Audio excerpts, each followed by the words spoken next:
29 février 2024, Moscou, allocution du président Poutine devant les délégués de l'Assemblée fédérale russe. На выставке «Россия» был дан старт году семьи. Мы видим, что происходит в некоторых странах, где сознательно разрушают нормы морали, институты семьи, толкают целые народы к вымиранию и вырождению. А мы выбираем жизнь. Большая многодетная семья должна стать нормой, философией жизни общества, ориентиром всей государственной стратегии. В горизонте ближайших 6 лет мы должны добиться устойчивого роста рождаемости. L'URSS a compté près de 300 millions d'habitants. Les Russes ne sont plus que 143 millions. Depuis l'invasion de l'Ukraine il y a 2 ans, la démographie est devenue une priorité absolue du Kremlin.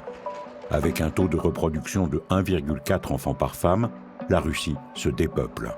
C'est problématique en termes de puissance et de chair à canon. Le pouvoir semble prêt à tout pour inverser la tendance. Kaliningrad, l'enclave russe posée entre la Pologne et la Lituanie. L'ancienne Königsberg, allemande jusqu'en 1945, est théoriquement l'une des régions les plus progressistes du pays. Mais même à 2 pas de l'Union européenne, le tournant conservateur russe se fait brutalement sentir jusque dans le corps des femmes. Daria, une artiste de 30 ans, en a récemment fait les frais. Avant de témoigner, elle retrouve Dasha, une amie militante féministe venue la soutenir. Elle se retrouve près de leur bâtiment favori, l'ancienne maison des soviets, jamais achevée et qui doit être bientôt démolie. Pour ces 2 jeunes femmes aux idées libérales, l'hiver a été difficile. Fin novembre, le gouvernement local criminalise les incitations à l'avortement, comme dans 7 autres régions russes. Peu après, la rumeur se propage d'un bannissement des IVG dans les cliniques privées. C'est à ce moment-là que Daria tombe enceinte. Ne souhaitant pas conserver son enfant, elle va alors être dépassée par les événements. Я начала прозванивать одну за одной частные клиники, и они все мне говорили, что они вообще не будут делать аборты больше. Хотя законодательно мера была принята о запрете к склонению, но этого было достаточно. Люди настолько запуганы здесь, что они полностью убрали процедуру прерывания из своих услуг. Я пришла на прием к девушке, которая сказала, что она мне поможет. А потом она просто набрала мне и сказала: знаешь, я подумала, для твоего здоровья будет очень вредно делать медикаментозный аборт, поэтому иди в женскую консультацию. Ну, то есть она меня просто послала после того, как я неделю подождала. Это очень мне разбило сердце. Les cliniques privées de la ville ne voulant plus prendre le risque de déplaire aux autorités, Daria se rend donc à contre-cœur dans un établissement public, bien plus médiocre, mais encore obligé de l'accueillir. L'expérience se révèle pour le moins douloureuse. И я просто ходила убитая этим гормональной бомбой, которая провоцирует тебе выкидыш, между людьми, которые счастливо ждут там своего ребенка. И я чувствовала себя максимально обесчеловеченной. Меня очень много шеймили за то, что я приняла такое решение, что я недостаточно женственная женщина. Тебе хочется быть окруженной какой-то поддерживающей атмосферой в этот момент. Но если тебя еще осуждают за твое решение, то ты просто находишься как будто бы, я не знаю, это симулятор такой психоэмоциональный ада просто на самом деле. Это очень бьет по автономности. Это очень страшно осознавать, что твое тело тебе не принадлежит.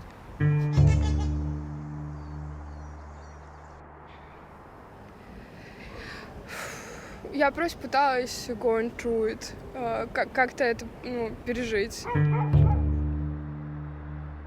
La jeune artiste a alors trouvé refuge dans la création.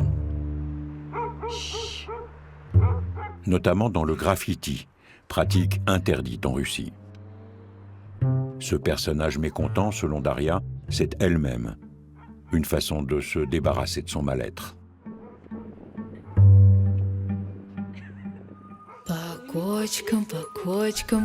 À la télévision russe, les clips sur les joies de la parenté se multiplient. Ce discours officiel, implicitement anti-avortement, même s'il n'est pas encore formellement interdit, est déjà mis en œuvre par les hôpitaux publics. Comme ici, dans le nord russe, en Carélie, à 600 km de Saint-Pétersbourg. À Petrozavodsk, ce centre périnatal est l'une des vitrines du ministère de la Santé locale. Tout est flambant neuf pour pouvoir accueillir les nouveaux petits Russes. Вы сейчас находитесь в перинатальном центре имени Константина Андреевича Уткина. Это центр республиканский нашей республики Карелия. На СМАТ. На СМАТ? Sous la surveillance d'une salariée du gouvernement local, la gynécologue en chef et spécialiste en reproduction nous emmène pour une visite express. Ici, il n'y a quasiment pas de demande d'avortement. La maternité s'occupe bien plus volontiers du bonheur des futures mamans. Это кабинет психолога. Проходите, пожалуйста. Кабинет психолога. Когда у меня женщина уходит с консультации и говорит о том, что мне прям стало хорошо, мне эмоционально стало спокойнее, я готова к родам. Для меня, мне кажется, это такой лучший результат. Вы представьте, проводится ей мониторинг, да, и она слышит сердцебиение своего ребенка, ритм сердца. Понимаете, конечно, ну что может быть прекраснее, да? D'autant que cela n'est pas pour déplaire aux autorités. Avec 250 naissances par mois, la maternité respecte une sorte de renouveau du plan, version Poutine. От правительства Республики Карелия получает вот такую подарочную упаковку. Mais ce que le docteur Chapalova tient surtout à montrer, c'est une pièce d'un genre un petit peu particulier. Видите, вот эта вот икона Божьей Матери. В чреве находится малыш. Икона, помощница в родах.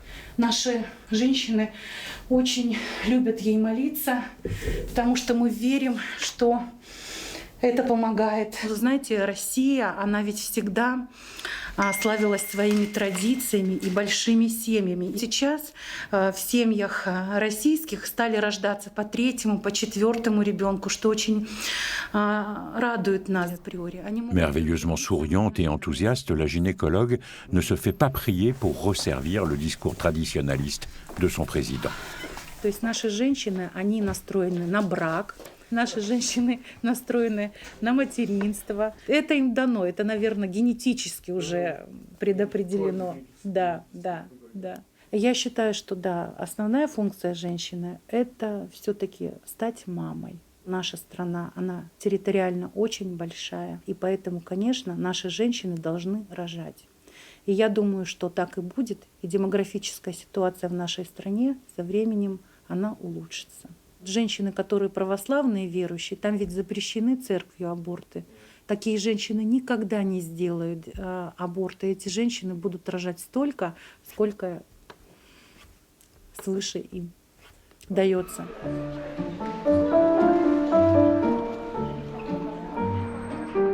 Retour à Kaliningrad, où ce discours essentialiste ne fait pas que des heureuses. Au-dessus du café Tolstoï, Dasha est venue ce matin dans les locaux de l'association Féminitive. Elle l'a fondée en 2019 pour soutenir les droits des femmes. Lisa, 21 ans seulement, est venue témoigner. Tombée enceinte sans l'avoir prévu en décembre, elle perd son fœtus in utero après 6 semaines. Il y a urgence, mais les cliniques privées de la ville refusent de pratiquer ce qu'elles considèrent comme une IVG. Elle va, elle aussi, connaître l'enfer dans un hôpital public pour femmes. Те 3 дня – это были одни из самых ужасных дней в моей жизни. Потому что, условно, да, у тебя не умер родившийся живой человек, которого ты уже знаешь, но ты прошла через смерть какого-то уже такого немного родного существа. И ты находишься в больничных условиях и вокруг людей, которые абсолютно равнодушны. У тебя появляются вопросы к врачу. А что это за способы, как они проводятся, какая подготовка, какие личные последствия для тебя, что вообще будет потом. И она мне отвечает: посмотрите в интернете. Заходи, это ж к нам. Daria, qui a vécu des déboires similaires, ne connaît pas encore Lisa. Mais elle sait bien que se soutenir dans ces moments-là, c'est important. Пишемся. Я не хотела делать аборт, я хотела сохранить беременность, я хотела сохранить ребенка. То есть у меня была история, например, противоположная от девушки, моей коллеги по несчастью. И оказалось в той ситуации то, что этот закон негативно повлиял и на человека, который изначально хотел ребенка. Мой вердикт тому, что сейчас произошло, несмотря на то, что я на той стороне, где я хочу иметь ребенка, я бы не хотела его заводить в этой стране больше, потому что я не хочу больше переживать эту ситуацию именно здесь. Petite consolation, la jeune femme s'est trouvée une bande de copines. Une bande soudée autour du droit à disposer de leur corps. Dès que les menaces contre le droit à l'IVG se sont précisées, elles ont voulu faire face. В декабре месяце мы планировали устроить большой протест, митинг. Мы очень долго его пытались согласовать.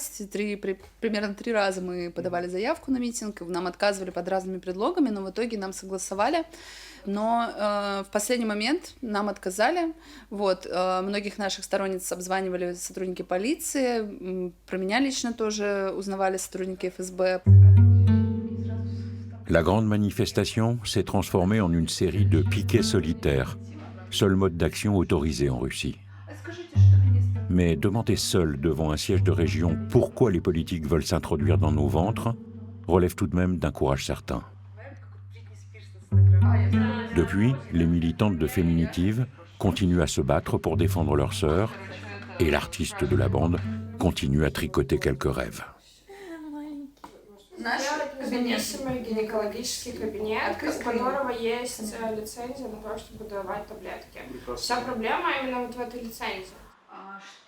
Как, заинтересовались на наше помещение? De Kaliningrad à Moscou, 2 Russies diamétralement opposées n'arrivent plus à communiquer. L'une tournée vers l'Europe, l'autre repliée sur le conservatisme et le souvenir d'une Russie très peuplée, donc puissante. Dans celle-là, le culte du patriotisme est plus encouragé que jamais, dès le plus jeune âge. Comme ici, à Moscou, au Parc de la Victoire, immense espace entièrement dédié au succès soviétique de 1945 face à l'Allemagne nazie. Irina Volinets incarne à la perfection le néoconservatisme poutinien. Mère de 4 enfants, traditionnaliste convaincue, elle est l'une des plus ferventes lobbyistes anti-avortement du pays. Au milieu d'une jeunesse russe en uniforme qui se prépare pour un concert patriotique, cette ancienne députée, désormais haut fonctionnaire, est dans son élément. Elle est encore plus virulente que son mentor du Kremlin. Так называемые западные ценности приводят к вырождению народа. Люди готовы бежать от пропаганды гомосексуализма.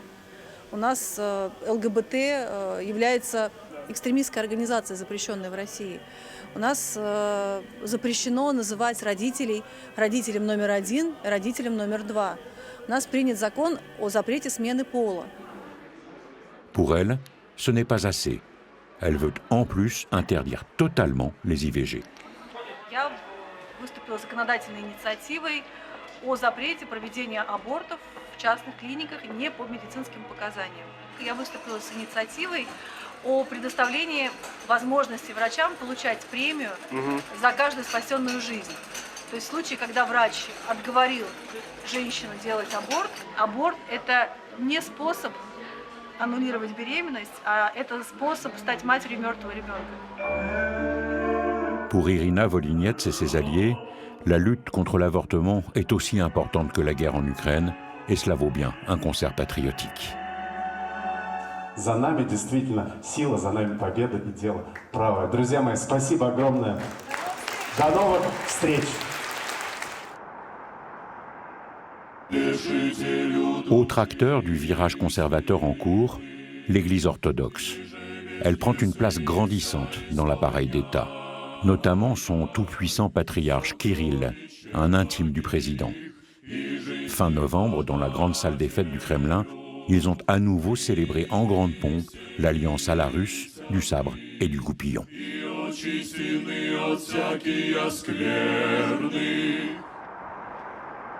Kazan, au Tatarstan, à 1000 km à l'est de Moscou. L'un des territoires russes les plus conservateurs. Ici, l'Église joue déjà un rôle central dans l'effort national pour booster la démographie. À l'image du prêtre Yaroslav Petrouchenko, lui-même père de 7 enfants. Il siège au conseil de la commission famille du Tatarstan et surtout, il sermonne régulièrement les femmes hésitant à garder leur bébé. Очень важно донести это до матери, что это не просто часть ее тела, это уже отдельная душа. Любой пастор, любой священник, и, наверное, католический тоже, во Франции сталкивается с тем, что травма аборта внутри сердца женщины – это, наверное, самый сильный бич в ее жизни. Необходимо прививать традиционные ценности с самого малолетства. Это сейчас становится уже более престижно, что ли, да, считаться многодетным, чем ранее. Люди понимают, если в России не будет русских детей, то в России не будет. À travers le territoire, les offices religieux pour la vie, pour la famille ou même carrément anti-avortement se multiplient. Cette tendance générale traditionnaliste ravit des militants et des associations qui plaisent au pouvoir. Dans un quartier excentré de Kazan, cette maison abrite un foyer géré par l'une de ses nombreuses associations pro-life. Elle s'appelle Umilenie, tendresse en russe. Ici, des femmes sont prises en charge dans une ambiance conviviale, mais très orthodoxe. Если женщина, не родила ребенка, она еще не до конца женщина.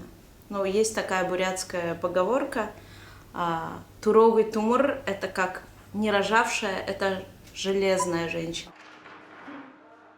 Cette jeune femme venue de l'extrême-orient russe est bien dans le ton. Les activistes d'Umilenie sont très efficaces dans leur mission prioritaire, la prévention des avortements. Trop nombreux à leurs yeux, notamment chez les jeunes. Alors, elles organisent des leçons dans les lycées et les facultés de la région. Здесь мы видим материалы, которые мы используем на лекциях с учащимися школьниками, студентами. Лекции на тему «Семья и семейные ценности». Мы рассказываем подросткам, студентам о ценности человеческой жизни, о недопустимости и о последствиях аборта. Многие об этом не знают, с ними не разговаривают об этом родители, например, да?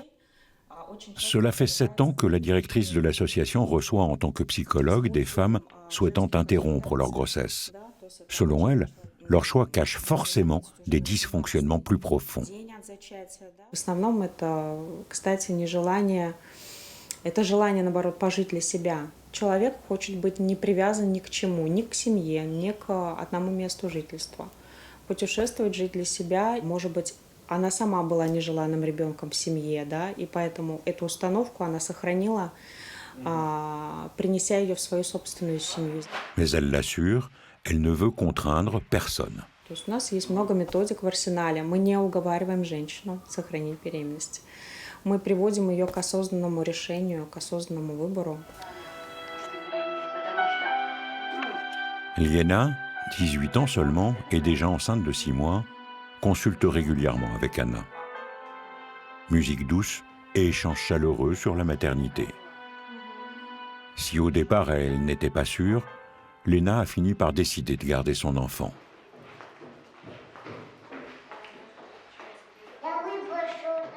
Qu'est-ce qu'elle vous a dit pendant ces sessions? То, что, во-первых, после забеременела первый раз, ты рожаешь первый раз, после первого аборта ты не сможешь иметь детей. Есть большой шанс того, что ты не сможешь иметь. То, что ребенок – это самое главное в жизни. То, что надо рожать, это мой ребенок, он должен увидеть свет. La journée n'est pas terminée pour la psychologue. Il lui reste encore 6 femmes à voir, cette fois dans un planning familial public de Kazan. Consulter un psychologue est obligatoire si ces femmes veulent poursuivre leur démarche pour avorter. Dans certaines régions, elles doivent également être reçues par un prêtre. Retour dans le Grand Nord. Irina Feynman est une spécialiste de l'histoire des questions de maternité. Elle gère une grosse communauté en ligne dédiée aux problèmes liés à la procréation. Elle connaît par cœur les groupes pro-vie, patriotiques et conservateurs. Certains sont parfois franchement dangereux. Есть еще некоторые сообщества, которые настроены весьма агрессивно, что интересно, к врачам. Лена Юрьевна, вы не первый раз не даете поговорить с женщинами, идущими на аборт. Сколько вы получаете премиальных за свою работу? Их деятельность сводится к тому, чтобы пропагандировать идеи, что мы хотим вернуться в Россию, которой никогда не было. Этой России никогда не существовало, когда люди так не жили, и никогда их ценности не были ограничены исключительно тем, чтобы размножаться как плесень. Они просто это принесли, так скажем, вот все сюда и стали использовать для своего карьерного развития, политического, для того, чтобы финансово тоже как-то расти. La militante en veut particulièrement aux politiques et à l'administration qu'elle accuse de trahison. Самое страшное — чиновники из Министерства здравоохранения, которые знают статистику, знают данные, работают с демографами. То есть они не могут не знать эту научную информацию, что запрет абортов не повышает рождаемость, зато повышает материнскую и младенческую смертность. Irina ne fait pas que protester derrière son ordinateur, elle agit. Un projet de loi va être examiné par la Douma à l'automne, visant à fortement restreindre la vente de pilules du lendemain. Avec des ordonnances de médecins amis, elle crée des stocks. Это можно в случае необходимости кому-то отправить в другие города. Débrouillardise à la russe. Irina s'est constitué un réseau d'activistes à travers tout le pays. Toutes ensemble, elles collectent des fonds pour payer ces pilules qui sont devenues assez chères. La Poste fait le reste, pour l'instant sans que les autorités y trouvent à redire. Mais elle sait bien qu'elle prend des risques, comme tous ceux qui manifestent un quelconque désaccord aujourd'hui en Russie. Peu importe, elle assume.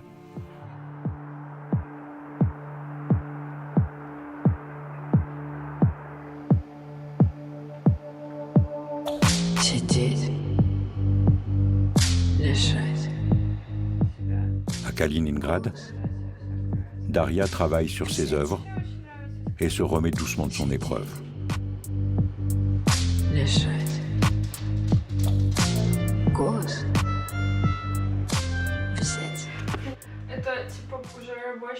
Difficile pour elle de savoir si elle l'a rendue plus créative.